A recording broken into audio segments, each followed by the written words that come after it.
ఉందో ఎలక్షన్స్ ముందు ఎలక్షన్స్ తర్వాత అనేది మనం క్లియర్ కట్ గా చూస్తున్నాం. ఏ విధంగా ఉండబోతుంది? కేంద్రం రెండు రాష్ట్రాలకి కలిసి సహాయం ప్రకటించింది వరదలకు సంబంధించి. అటు ఏపీకి ఇటు తెలంగాణకు కూడా దాని గురించి కూడా మాట్లాడదాం. మనతో పాటు డిబేట్లో పార్టిసిపేట్ చేస్తున్నారు మిట్ట నర్సయ్య గౌడ్ గారు, కాంగ్రెస్ నాయకులు. అదేవిధంగా గంగాపురం వెంకటరెడ్డి గారు ఉన్నారు, బీజేపీ అధికార ప్రతినిధి. రామూర్తి గారు ఉన్నారు, బీఆర్ఎస్ సీనియర్ లీడర్. శేషు గారు ఉన్నారు, political analyst. Very good morning అండి, వెల్కమ్ టు ద షో. అందరికీ ముందుగా వినాయక చవితి శుభాకాంక్షలు. ఫస్ట్ గా శేషు గారు గుడ్ మార్నింగ్ అండి. నమస్కారం. మొదటిగా రెండు టాపిక్స్ గురించి మాట్లాడదాము. ఒకటి వరద గురించి, రెండోది ఏదైతే హరీష్ రావు కామెంట్స్ గురించి, వేడిగడ్డ గురించి లాస్ట్ మనం డిస్కస్ చేద్దాం. వరద సహాయానికి సంబంధించి అనేక సందర్భాల్లో మనం మాట్లాడుకుంటున్నాం, చూస్తున్నాం ఏ విధంగా ఖమ్మం అనేది, మునర్వాగ్ అనేది ఏ విధంగా డ్యామేజ్ అయింది, అక్కడ ఉన్నటువంటి ప్రజలు ఎంత నష్టపోయారనేది కేంద్రం సహాయం ప్రకటించింది. కానీ రెండు రాష్ట్రాలకి అన్నారు. యాజ్ అనలిస్ట్గా అందుకే మిమ్మల్ని ఫస్ట్ అభిప్రాయం తీసుకుంటున్నాను. కేంద్ర సహాయానికి సంబంధించి మీ అభిప్రాయం ఏంటి? హరీష్ రావు కామెంట్స్ సంబంధించి కూడా పట్టించుకోవట్లేదు, తెలంగాణ ఈ విధంగా అయిపోయింది, 10 సంవత్సరాలని మేము గాడిలో పెట్టింది, సేఫెస్ట్ సిటీగా ఉన్నటువంటి హైదరాబాద్ని ఈ విధంగా చేశారని. అందరికి నమస్కారం. తెలుగు వాళ్ళకి, తర్వాత మన సివిఆర్ న్యూస్ ప్రేక్షకులందరికీ కూడా వినాయక చవితి శుభాకాంక్షలు తెలియజేస్తున్నాను. ఇప్పుడు మనం వరద సహాయానికి సంబంధించి, వరదలకు సంబంధించినటువంటి అంశం పైన ఎప్పటికీ ఏదో ఒక ఆరోపణ అయితే కేంద్ర ప్రభుత్వం పైన వస్తూనే ఉన్నటువంటి సందర్భాలను మనం చూసాం. రాష్ట్రంలో ఏ ప్రభుత్వం అధికారంలో ఉన్నప్పటికీ కూడా ఆ విధమైనటువంటి ఆరోపణలు చూసాము. ఇప్పుడు ఒక రకంగా మనకి రెండు ప్రాంతాలు, ముఖ్యంగా మీకు ఆంధ్రప్రదేశ్ లో విజయవాడకు జరిగినటువంటి ఒక డ్యామేజ్ ని, తర్వాత తెలంగాణ రాష్ట్రంలో ఖమ్మంకి, మహబూబాద్ జిల్లాకు జరిగినటువంటి డ్యామేజ్ ని ఇంకొక కోణంలో చూడాల్సినటువంటి అవసరం ఉంది. అంటే చాలా పెద్ద ఎత్తున డ్యామేజ్ జరిగింది అక్కడ అనేటటువంటి విషయం. ముఖ్యంగా అయితే ఖమ్మం పట్టణానికి పెద్ద ఎత్తున నష్టం జరిగింది. అక్కడే ఒక 5,000 కోట్ల రూపాయల మేరకు నష్టం జరిగింది అనేటటువంటి ఒక ప్రాథమిక అంచనా అయితే తెలంగాణ రాష్ట్ర ప్రభుత్వం చేసినటువంటి సందర్భాన్ని మనం చూసాం వార్తల్లో. అయితే కేంద్ర సాయం సహజంగా కేంద్రము ఇట్లాంటి విపత్తులు వచ్చినప్పుడు డిజాస్టర్ మేనేజ్మెంట్ కింద కేంద్రం సహాయం రాష్ట్రాలకు ప్రకటిస్తుంది అనేటటువంటి విషయం మనం చూసాం. కాకపోతే ఏంటంటే రాష్ట్రం అడిగినంత మేరకు కాకుండా కేంద్ర ప్రభుత్వ ప్రతినిధి బృందం వస్తుంది, దాన్ని వరద నష్టం యొక్క అంచనా వేస్తుంది, ఏ స్థాయిలో నష్టం జరిగింది అనేటటువంటి అంచనా వేస్తుంది. దానికి అనుగుణంగా ఆ రేషియోలో కొంత ఆర్థిక సహాయాన్ని ప్రకటించేటటువంటి ఆనవాయితీ, కేంద్ర రాష్ట్ర సంబంధాల మధ్య ఉండేటటువంటి ఆనవాయితీని మనం చూస్తున్నాం.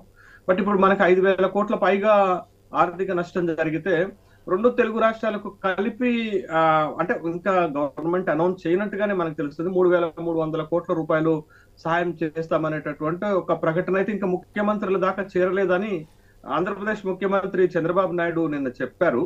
అయితే శివరాజ్ సింగ్ చౌహాన్ రెండు ప్రాంతాలను తిరిగారు. అక్కడ విజయవాడలో జరిగిన నష్టాన్ని, ఇక్కడ ఖమ్మంలో జరిగినటువంటి నష్టాన్ని ఏరియల్ సర్వే ద్వారా నిన్నటి రోజున చూసినటువంటి సందర్భం ఉన్నది. అయితే గతంలో కూడా హైదరాబాద్ కి వరదలు వచ్చినప్పుడు అక్కడ పెద్ద ఎత్తున ఆస్తి నష్టం జరిగింది. హైదరాబాద్ వరదలు వచ్చినప్పుడు ఆ సందర్భంలో కూడా బీఆర్ఎస్ ప్రభుత్వం అధికారంలో ఉన్నప్పుడు కేంద్ర ప్రభుత్వము సరిగా స్పందించలేదు, ఆర్థిక సహాయం చేయలేదు అనేటటువంటి విమర్శలు అప్పటి బీఆర్ఎస్ ప్రభుత్వం చేసింది.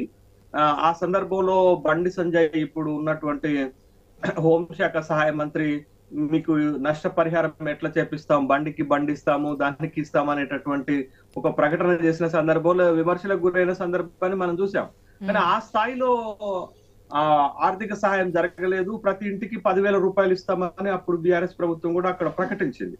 బట్ ఆ స్థాయిలో అక్కడ నష్టాన్ని అటు కేంద్రం గాని ఇటు రాష్ట్రం గాని హైదరాబాద్ ప్రజలకు ఇవ్వలేదు అనేటటువంటి విమర్శలు వచ్చాయి. బట్ ఇప్పుడు ఖమ్మము లేదా మహబూబాద్ లో జరిగినటువంటి ఆస్తి నష్టం గాని, పంట నష్టానికి గాని ప్రభుత్వం ఏ విధంగా అకామిడేట్ చేస్తుందో చూడాలి. బట్ కేంద్ర ప్రభుత్వం ఇచ్చేటటువంటి ఒకవేళ 3,300 కోట్ల రూపాయల సహాయమే అయితే రెండు తెలుగు రాష్ట్రాలు కలిపి చాలా తక్కువనే నా భావన. ఎందుకనంటే చాలా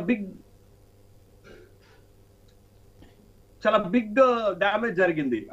ముఖ్యంగా మరి ఆస్తి నష్టం అయితే పెద్ద ఎత్తున జరిగింది రెండు పట్టణాల్లో. అటు ఖమ్మంలోనైతేంటి, అటు విజయవాడలోనైతేంటి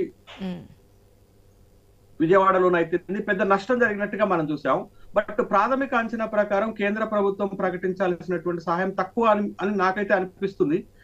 మరి రాష్ట్ర ప్రభుత్వ ప్రతిపాదనలు ఎట్లుంటాయో చూడాలి, రాష్ట్ర ప్రభుత్వం ఏ విధంగా ఒత్తిడి చేస్తుందో చూడాలి. సరే కేంద్ర ప్రభుత్వ సహాయం ఎట్లున్నా గానీ రాష్ట్ర ప్రభుత్వము ఈ వరదల్లో నష్టపోయినటువంటి అక్కడ విజయవాడలోనైనా ఇక్కడ ఖమ్మంలోనైనా మైబాద్లోనైనా రాష్ట్ర ప్రభుత్వం ఎట్లా అకామిడేట్ చేస్తుంది, రాష్ట్ర ప్రభుత్వం ఎట్లా నష్టపరిహారం చెల్లించబోతుంది, వాళ్ళని ఎట్లా ఆదుకోబోతుంది అనేది ఇంపార్టెంట్ అవుతుంది. తెలంగాణలోనైతే కొత్తగా వచ్చిన ప్రభుత్వం కాంగ్రెస్ ప్రభుత్వం కాబట్టి ఇది మొట్టమొదటి ఫ్లడ్ రిలీఫ్ చేయాల్సినటువంటి అవసరం ఉంది కాబట్టి ఈ ప్రభుత్వము ఎట్లా వాళ్ళని ఆదుకుంటుంది అనేది మనం వేచి చూడాల్సినటువంటి అంశమే. రెండో ప్రశ్నగా మీరు ఏమడిగారు? హరీష్ రావు కామెంట్స్, రాష్ట్రం ఏ విధంగా ఉందనేది, తుపాకుల సంస్కృతి. జైనూర్ సంఘటనని బేస్ చేసుకొని హరీష్ రావు గారు ఒక కీలకమైనటువంటి కామెంట్లు చేశారు. రాష్ట్రంలో శాంతి భద్రతలు మృగ్యమవుతున్నాయి, రాష్ట్రంలో శాంతి భద్రతలుకి ఇబ్బంది కలుగుతుంది అనేటటువంటి ఒక కామెంట్ చేశారు. ఇది ఇప్పుడే కాదండి, మీకు గత శాసనసభ ఎన్నికల్లో కూడా ఒక పెద్ద వివాదమే జరిగింది కదా శాసనసభలో. అదేంటి అంటే సబితా ఇంద్రారెడ్డి గారు మాట్లాడుతున్నటువంటి సందర్భంలో రాష్ట్రంలో శాంతి భద్రతలు తగ్గిపోతున్నాయి, శాంతి భద్రతలు విఘాతం అవుతుంది, మరి ముఖ్యంగా మహిళల పైన అత్యాచారాలు పెరుగుతున్నాయి అనేటటువంటి ఆ కామెంట్ చేసిన సందర్భంలోనే కదా ముఖ్యమంత్రి రేవంత్ రెడ్డి గారు మాట్లాడినటువంటి మాటలు, సబితా ఇంద్రారెడ్డి గారిని, సునీత లక్ష్మారెడ్డి గారిని మాట్లాడిన మాటలు వివాదాస్పదమైన సంఘటన మనం చూసాము. బట్ దానికి కొనసాగింపుగానే జైనూర్ సంఘటనలో హరీష్ రావు గారు చేసినటువంటి కామెంట్లు అంటే సగటున ఈ 9 నెలల్లో 1900 అత్యాచారాలు జరిగాయి, 2400 హత్యలు జరిగాయి అనేటటువంటి ఒక తీవ్రమైనటువంటి కామెంట్ చేశారు. బట్ నేను జైనూర్ సంఘటన నేను చూసేది ఏంటంటే ఒక యాక్సిడెంటల్ గా జరిగినటువంటి సంఘటనే అక్కడ జరిగింది.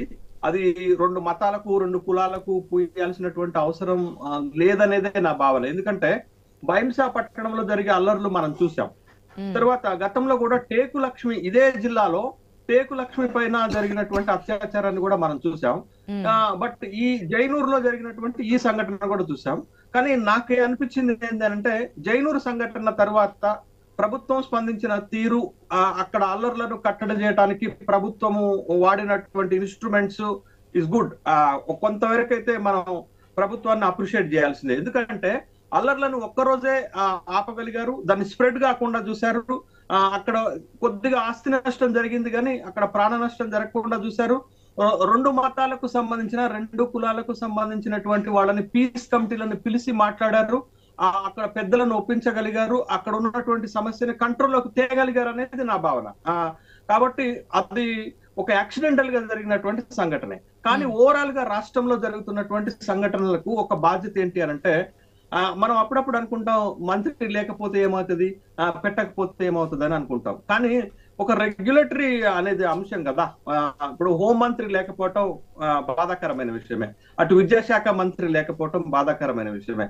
2 కీలకమైనటువంటి రంగాలకు 2 కీలకమైనటువంటి శాఖలకు ఒక ప్రాతినిధ్యం రెగ్యులేట్ చేసేటటువంటి మినిస్ట్రీ లేకపోతే మిగతా వాటికి కూడా అక్కర్లేదని అనుకోవాలి కదా. ముఖ్యమంత్రి గారు ఒక్కళ్ళే రాష్ట్రాన్ని పరిపాలన చేసుకుంటే బాగుంటుంది అనేటటువంటి అభిప్రాయానికి మనం వస్తే ఎట్లా అవుతుంది?